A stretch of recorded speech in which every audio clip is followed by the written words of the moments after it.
Hello दोस्तों, नमस्कार।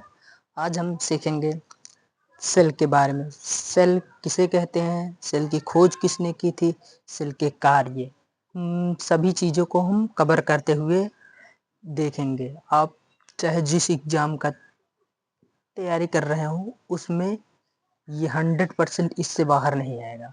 देखते हैं सेल। सेल बोले तो इसे हिंदी में कोशिका कहते हैं। कोशिका क्या कहते हैं? कोशिका। देखते हैं कोशिका के अन्य तथ्य भी। कोशिका की खोज किसने की थी, हम सभी चीज़ों को हम कवर करते हुए देखेंगे।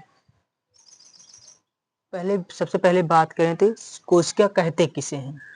कोशिका सजीवों की इकाई को क्या कहते हैं? कोशिका कहते हैं। सजीवों की इकाई को कोशिका कहते हैं। सजीवों की इकाई को क्या कहते हैं? कोशिका कहते हैं। ये क्या होती है? ये मानव शरीर की सबसे छोटी इकाई होती है। क्या होती है? मानव शरीर की सबसे छोटी इकाई सेल होती है। वैसे तो मानव शरीर की सबसे छोटी इकाई ही सेल ही मानी जाती है, बट मानव शरीर की सबसे छोटी सेल क्या होती है? आरबीसी होती है। अगर एग्जाम में तो क्या लगाएंगे आप? आरबीसी। मानव शरीर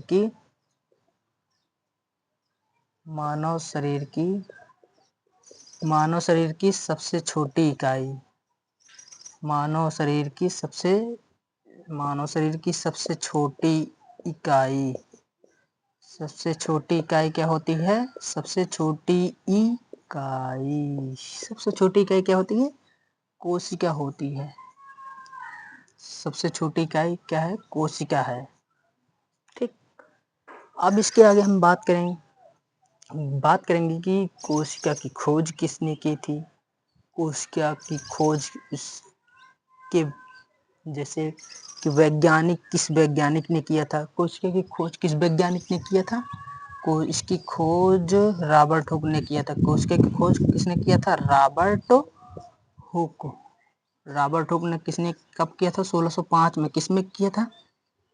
ये मृत कोशिका की खोज किए थे। ध्यान रखना, रॉबर्ट हुक किसकी खोज किए थे? मृत कोशिका की खोज किए थे। ये मृत कोशिका की खोज किए थे। मृत कोशिका की खोज किए। मृत कोशिका ये किसमें किए थे? ये कार्क नामक पौधे में किए थे। ये कार्क नामक पौधे में किए थे। कई वैज्ञानिक यही कहते हैं कि कोशिका की खोज रॉबर्ट हुक ने किया था, बट हम कहते हैं रॉबर्ट हुक ने मृत कोशिका की खोज किया था। किसमें किया था? वो भी कार्क में। और पूछे आपसे किस पुस्तक में किया था, तो इनकी पुस्तक क्या थी? इनकी पुस्तक का नाम था माइक्रो। क्या नाम था? माइक्रो। इनकी पुस्तक का नाम क्या था? माइक्रो। माइक्रो पुस्तक में इन्होंने मृत कोशिका की खोज किया था। इसके आगे देखेंगे कि जीवित मृत कोशिका की खोज इसने की। तो प्रश्न ये बनता है कि जीवित कोशिका की खोज किसने की थी? जीवित कोशिका की खोज किसने की थी? जीवित कोशिका की खोज किया था एंटोनी वान ल्यूवेनहॉक ने किया था। जीवित कोशिका की खोज किसने किया था? ए भी शॉर्ट में लिख दे रहा हूँ, ए भी एंटोनी वान ल्यूवेनहॉक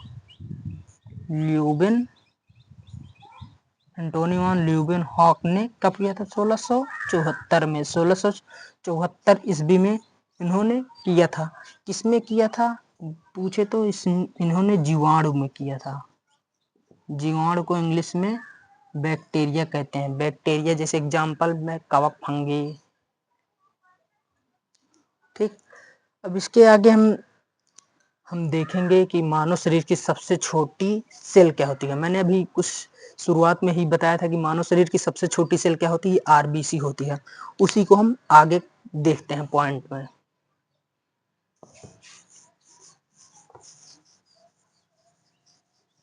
मानव शरीर की सबसे छोटी सेल क्या होती है? आरबीसी।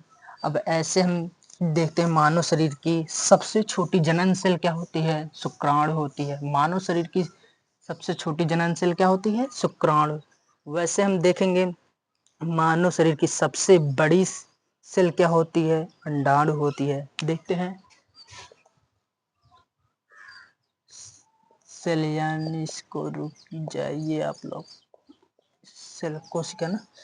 अब देखिए ऐसे लिख लीजिएगा, मानव शरीर में, मानव शरीर में, मानव शरीर में बात करेंगे। मानव शरीर में सबसे छोटी सेल क्या होती है? सबसे छोटी सेल, सबसे छोटी सेल, सबसे छोटी सेल क्या होती है मानव शरीर में? आरबीसी होती है, आरबीसी, रेड ब्लड कार्पोसेल, इसे हिंदी में कहते हैं लाल रक्त कणिकाएं। ठीक, अब देखते हैं इसके आगे। मानव शरीर में सबसे छोटी जनन सेल, मानव शरीर में सबसे छोटी जनन सेल, सॉरी, सबसे छोटी जनन सेल, सबसे छोटी जनन सेल क्या होती है? सबसे छोटी जनन सेल क्या होती है? मैंने भी बताया था ना, सबसे छोटी जनन सेल शुक्राणु होती है, सबसे छोटी जनन सेल शुक्राणु होती है। अब बात की जाए मानव शरीर में सबसे बड़ी सेल क्या होती है? सबसे बड़ी सेल होती है अंडाणु, सबसे बड़ी सेल, सबसे बड़ी सेल अंडाणु होती है, अंडाणु होती है। सबसे बड़ी सेल क्या होती है मानव शरीर में? अंडाणु होती है। ठीक, अब हम देखते हैं आगे। मानव शरीर में ये तो हो गया। हम देखेंगे कि अब सजीव शरीर में क्या होती है, सजीवों में, सजीव जगत में, सजीव जगत में, जगत बोले तो जगत का मतलब होता है संसार में, जगत का मतलब संसार होता है। सजीव जगत में सबसे छोटी सेल क्या होती है? माइक्रोप्लाज्मा। माइक्रोप्लाज्मा को हम अन्य नाम से जानते हैं, जिसका नाम है गैलीसेप्टिकम। सबसे छोटी सेल, सबसे छोटी सेल सजीव जगत में, सबसे छोटी सेल, सबसे छोटी सेल, सबसे छोटी सेल क्या होती है सजीव जगत में? सजीव जगत में सबसे छोटी सेल, अभी मैंने बताया था कुछ टाइम पहले, याद करिए। सबसे छोटी सेल होती है सजीव जगत में माइक्रोप्लाज्मा, माइक्रोप्लाज्मा। माइक्रोप्लाज्मा को अन्य नाम से जानते हैं, जिसका नाम होता है गैलीसेप्टिकम। गैलीसेप्टिकम प्लाज्मा का अन्य नाम है। माइक्रोप्लाज्मा का अन्य नाम क्या है? गैलीसेप्टिकम। सबसे छोटी सेल सजीव जगत की क्या होती है? माइक्रोप्लाज्मा। माइक्रोप्लाज्मा का अन्य नाम क्या होता है? गैलीसेप्टिकम। अब देखें सजीव जगत में सबसे बड़ी व भारी सेल, सबसे बड़ी व भारी सेल, सबसे बड़ी व भारी सेल, सबसे बड़ी व भारी सेल, सेल किसके होते हैं? शुतुरमुर्ग के अंडर, शुतुरमुर्ग के अंडे को, शुतुरमुर्ग, शुतुरमुर्ग के अंडे, अंडे, अंडे की होती है। इसका ये 1400 ग्राम का होता है, 1400 ग्राम का होता है, जिसे सजीवों की सबसे बड़ी, सजीव जगत की सबसे बड़ी व भारी सेल क्या होती है? शुतुरमुर्ग का अंडा है, ये होता है 1400 ग्राम।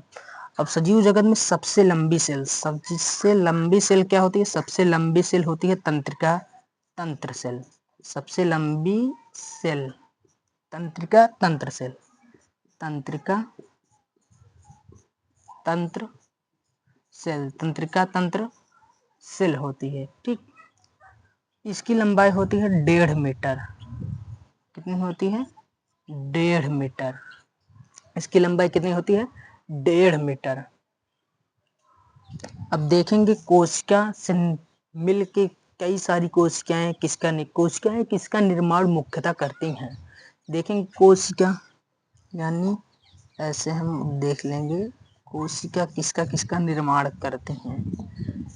कई सारे, बहुत सारे कोशिकाओं के समूह, यानी लाखों करोड़ों अरबों कोशिकाओं के समूह से मिलकर क्या बनता है? ऊतक बनता है। क्या बनता है? ऊतक का निर्माण होता है। किसका निर्माण होता है?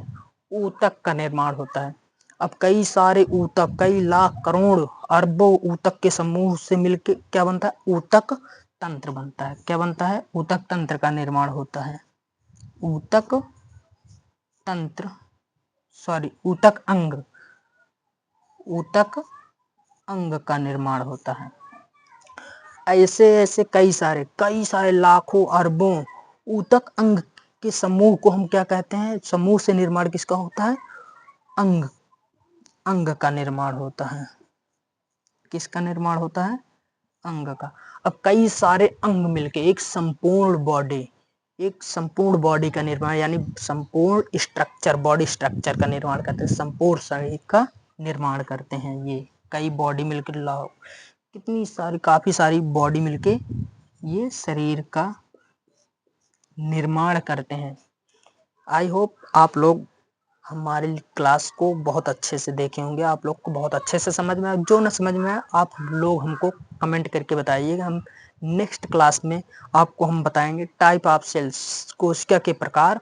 उसी क्लास में आपका डाउट जो भी रहेगा उसी को हम फिर से रिपीट कर देंगे, अच्छे से बता समझा देंगे। आई होप आप लोग को अच्छी क्लास लगे तो आप चैनल को सब्सक्राइब, कमेंट, बेल आइकन को दबाना ना भूलें। धन्यवाद, थैंक यू।